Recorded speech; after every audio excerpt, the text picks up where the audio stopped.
Hello there, and welcome to part 5 of my ideas for an Uchu Sentai Kyuranger adaptation. And in this episode, I am going to be covering the story arc for Ho-Ho Soldier. A lot of people are assuming he's going to be called the Crimson Ranger, although I personally think that he's probably going to be given some sort of other Ranger name, some sort of other name given to him for the adaptation. I'm pretty sure he probably will not be called a Red Ranger or be identified by any sort of color. And do excuse me if my camera, at times, is jolting sideways a little bit. It does that a lot.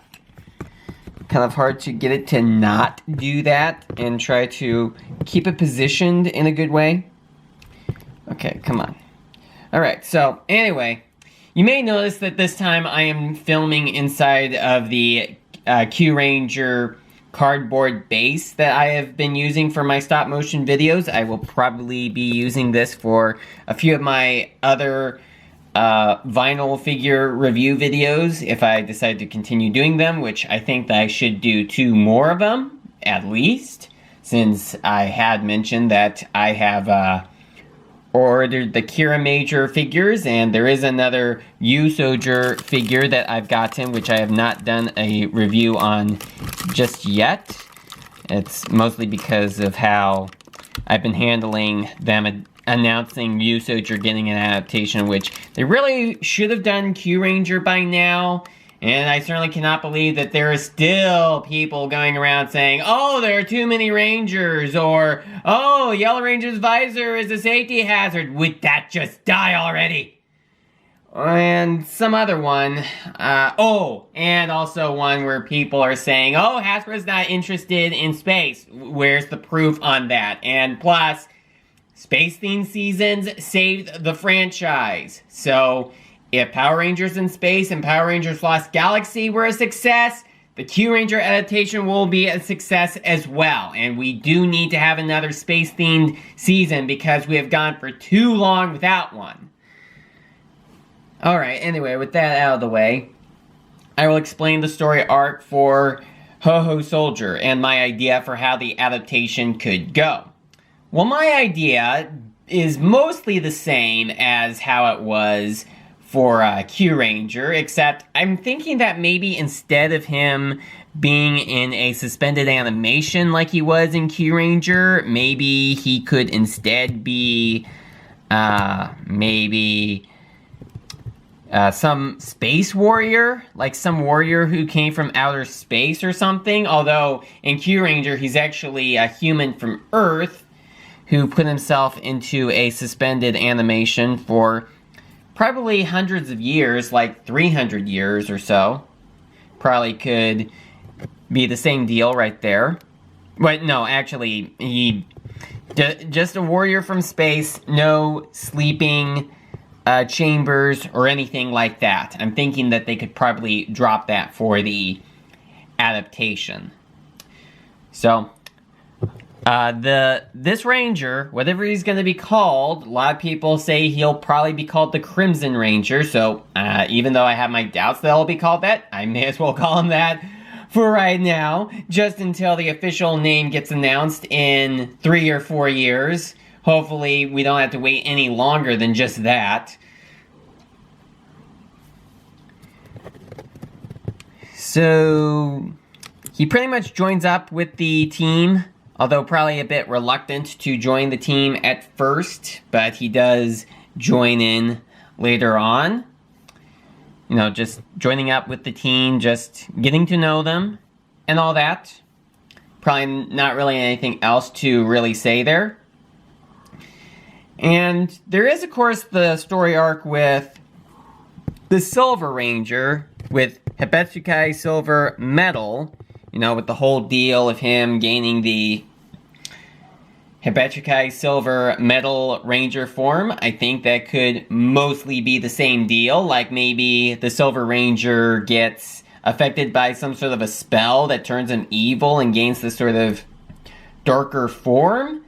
Probably the same story as played out in Kyuranger, you know, with with I think the Gold Ranger going inside of his mind and helping to get out that monster and fighting against him and all that. And of course, I would also assume that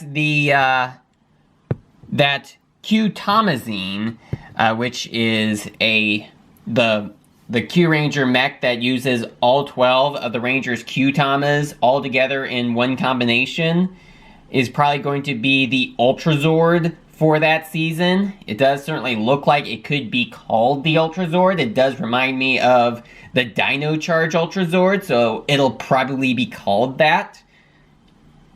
And then as for the whole time travel episode, well, they could probably still use that, but I'm also thinking, like, maybe instead of traveling through time, or at least having a whole story arc about that, I'm thinking, like, instead they probably could get some sort of a time, or, like, maybe the time Q-Tama, which instead of traveling through time, it could slow down or speed up time, or something like that, or maybe allow them to travel back in time just a few minutes.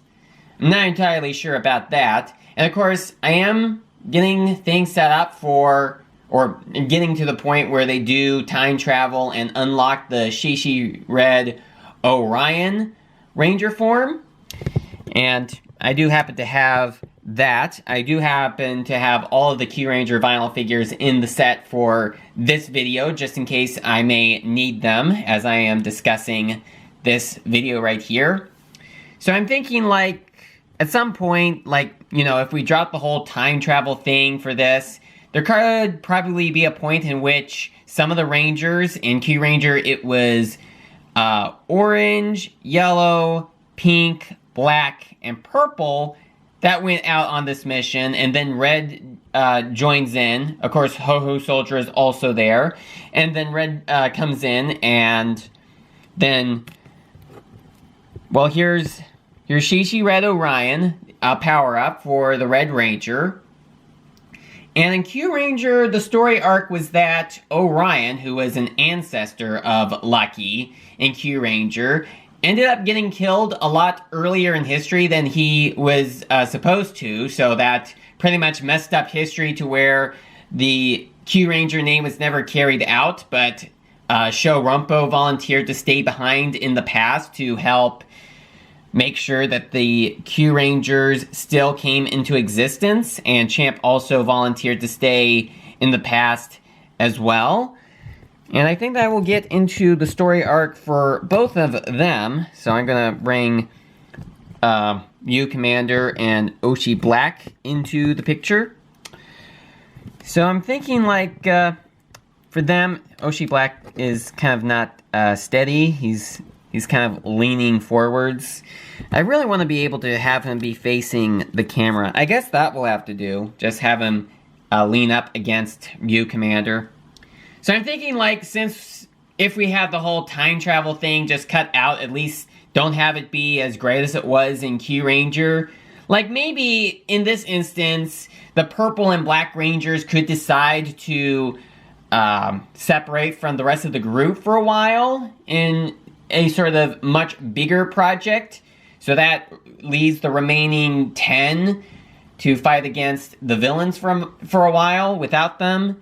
And then they search, or much rather, then find the Orion battleship, like, after the original ship gets destroyed. Or they could probably have their base be at the Space Academy, which is another idea that they could do. I know that I said in the first episode it could start out at a Space Academy, and I had been thinking they could probably just have the base be right there and not have a spaceship, but they could probably still have the Orion Battler come in, but just as a Zord that becomes a Megazord, and not have it be a base like it was in Kyuranger, and just have the base be at the Space Academy.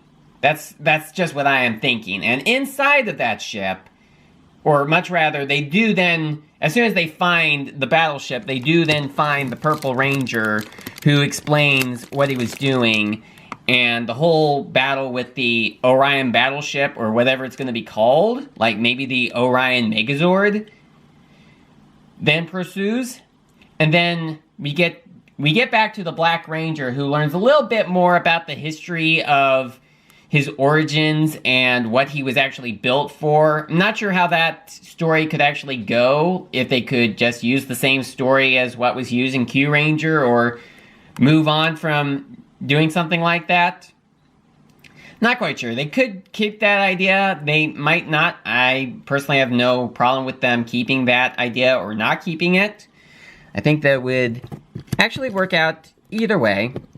Like maybe the Black Ranger realizes that his creator was formerly evil and decided to turn to the good side and then build him, and he's just trying to adjust to his origins of once being meant to be a machine of destruction, but then accepts that if he is a hero, he should just be a hero and not have to worry about what he was built for or initially meant to be doing upon his creation. So that pretty much does it for this episode right here. And in the next episode, I think that I will discuss about the story arc for the Kishi Kojishi. I'll put the text up on the screen to tell you what I'm trying to talk about. I can't remember the name of that particular Voyager off of the top of my head. It was the little lion one. But the text on the screen will show you what I'm talking about. So thank you so much for watching, and in the next episode I will be discussing about the next Voyager, whatever is shown on the screen. So thank you so much for watching, and please help to continue the campaign in hopes of getting Kyuranger adapted, and I will continue to try to ignore anyone that keeps saying Hasbro's not interested in space, or there are too many Rangers, or Kichiki Yellow's visor is a safety hazard. If I was to put any truth into all of the statements, they would be Kyuranger has a good number of Rangers, Hasbro is interested in space, and they can work around Kijiki Yellow's visor. Okay. Thank you so much for watching, and I will see you again next time.